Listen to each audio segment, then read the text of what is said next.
favorável, no ambiente em que as pessoas eram tiradas, tinham rompido a sua relação familiar, tinham rompido a sua relação com o seu lugar de nascimento, tinham rompido, perdiam tudo.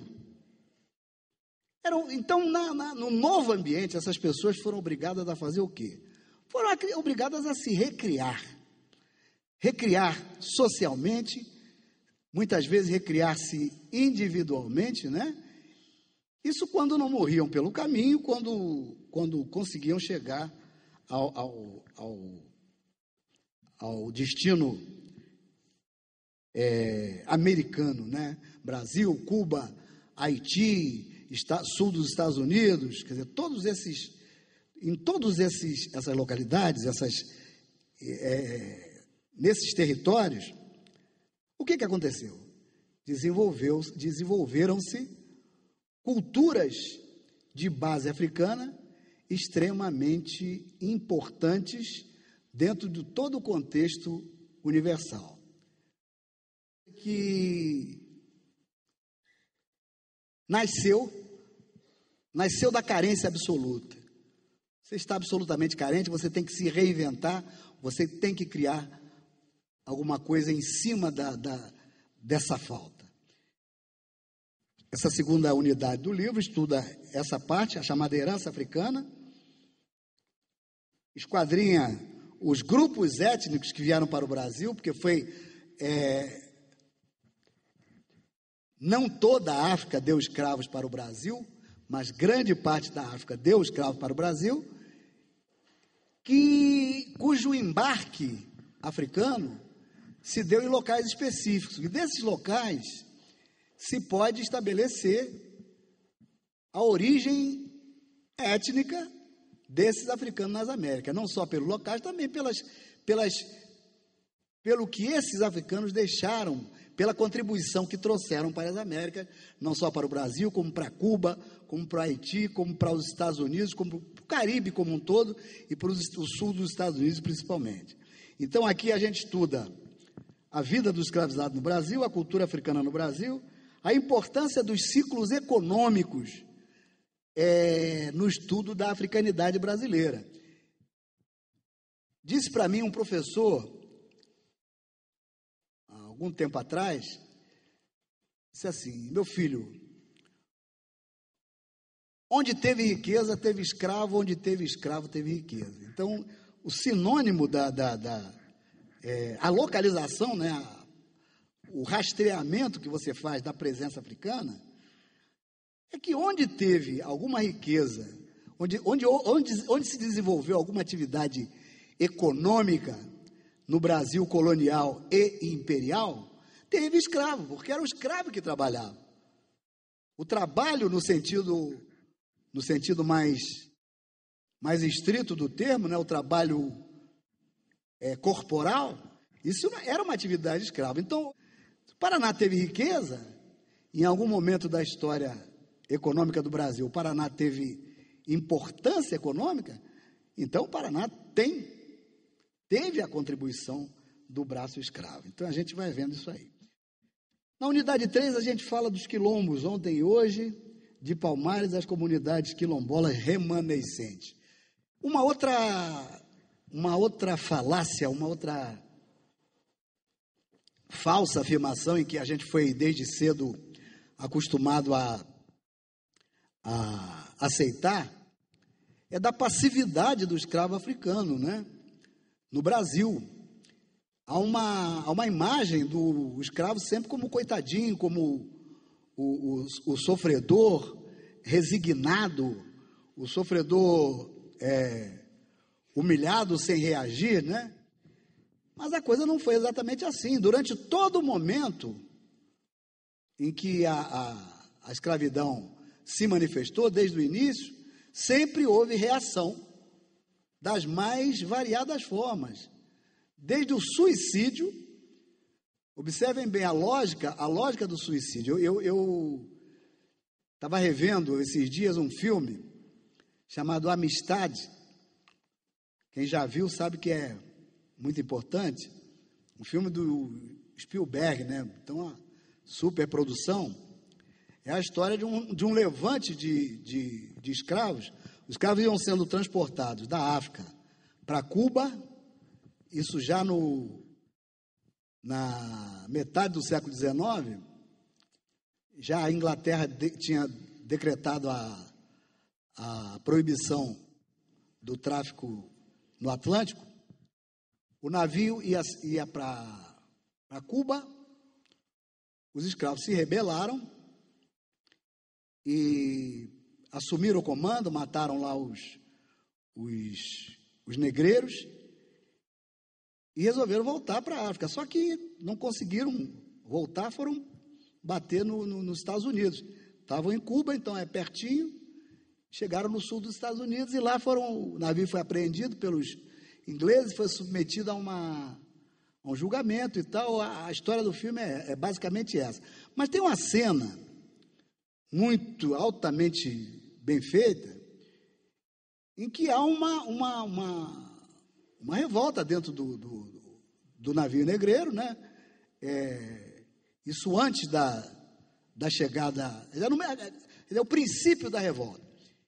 E numa determinada cena, aí que é interessante, uma escrava vem chegando, ela está com um bebê no colo, seu filho e tal, ela presenciando toda aquela agonia, todo aquele sofrimento, ela se senta na murada do navio, abraçada ao filho e se suicida.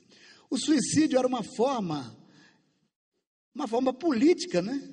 Muitas vezes já no exercício do trabalho, o escravo se suicidava, não exatamente supõe-se, né?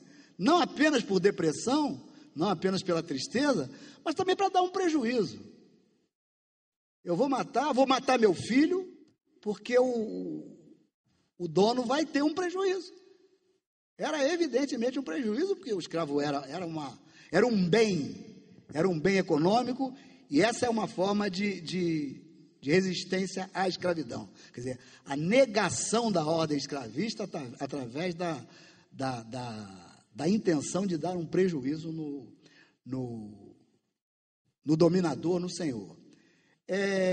Envenenamento, escravos que tinham acesso, por exemplo, à comida dos senhores, né? Muitas vezes envenenavam gradativamente, colocando coisas na comida. Fugas puras e simples. Vou fugir, vou para o mato, vou viver por minha conta. E a forma mais consequente, né? A forma politicamente mais importante, que era a formação de quilombos, né? O quilombo mais importante, o quilombo é um tipo de organização de defesa e resistência que tem raiz em Angola. Existe toda uma historiografia sobre uma rainha angolana que resistiu bravamente aos portugueses lá no século XVII, 1600 e qualquer coisa, Rainha Ginga, Zinga Mbandi, que no Brasil virou Rainha Ginga, que virou uma figura mitológica, né, do folclore. Qualquer congada, qualquer catumbi, qualquer catopé, qualquer manifestação de folguedo africano tem sempre a figura da Rainha Ginga, ou evocada, ou mesmo representada, né? É uma figura que marcou a africanidade brasileira de um modo muito forte e permanece no imaginário, né? Eu não sei de nenhuma referência à Rainha Ginga fora do Brasil. Muita coisa que existe no Brasil em termos de africanidade, muita coisa mesmo, você encontra paralelo, encontra a mesma coisa em Cuba, encontra no Haiti, encontra às vezes na Jamaica, mas com relação à Rainha Ginga, mais explicitamente, eu não conheço nenhuma referência que não seja no Brasil. Isso se explica também pelo seguinte: o Brasil Portugal dominou Angola muito a partir do Brasil. Há um momento da história comum de Brasil, Angola e Portugal, em que os personagens são basicamente os mesmos.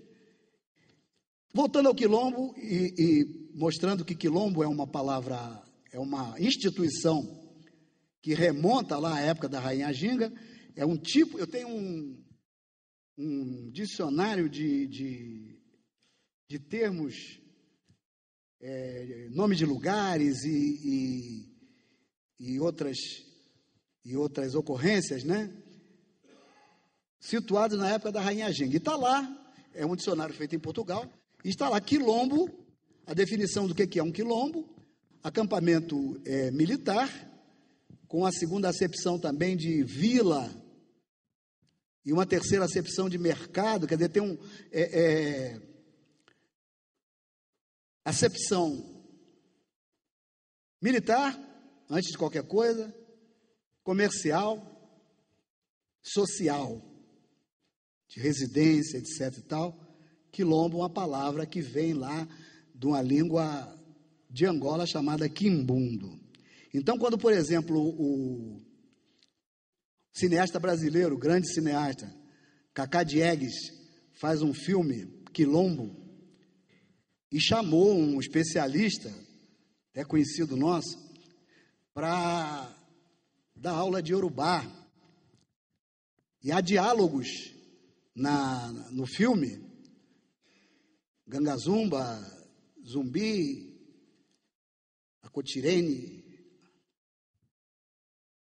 Andalaquitus, botou essas pessoas falando Iorubá, quando é um equívoco daqueles sérios. Os Iorubás como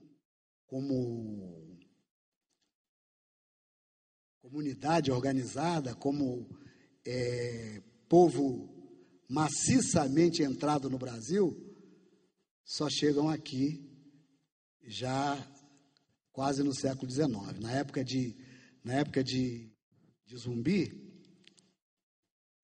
muito certamente não havia Iorubás no Brasil. A gente então aí falou na questão da língua, né? Falou na questão da língua, e a gente vai observar, eu acho que o grande argumento para se demonstrar que os quilombos tinham uma origem étnica bastante localizada, é a gente observar o seguinte: em todas essas comunidades remanescentes de quilombos, que foram estudadas a partir da década de 80, 70 para 80, em que se levantaram vocabulários, quer dizer, vocabulários residuais, né? Resíduos de línguas africanas no falar dessas comunidades, como, por exemplo, Cafundó, interior de São Paulo, antes do Cafundó, a região de Diamantina, lá São João da Chapada, isso na década de 40, 50 já tinha sido levantada. O léxico, o vocabulário residual africano falado por essas comunidades nunca é da África Ocidental, nunca é Iorubá, nunca é Jeje, nunca é Mina, não é de Gana, não é do Togo, não é da atual Nigéria, não é do Benin, não. É sempre de Angola e do Congo. Então a gente localiza, percebe, daí a prevalência dessa bantuidade. Os povos do grupo Banto ocupam a maior parte do continente africano, e o que são povos bantos? São povos que têm uma identidade principalmente linguística. Você, quando fala assim, os povos latinos, né? Brasil, os brasileiros, os argentinos, os franceses são povos latinos. Por que são latinos? Porque falam línguas que provêm de uma antiga língua chamada latim. Então, o conceito de banto corresponde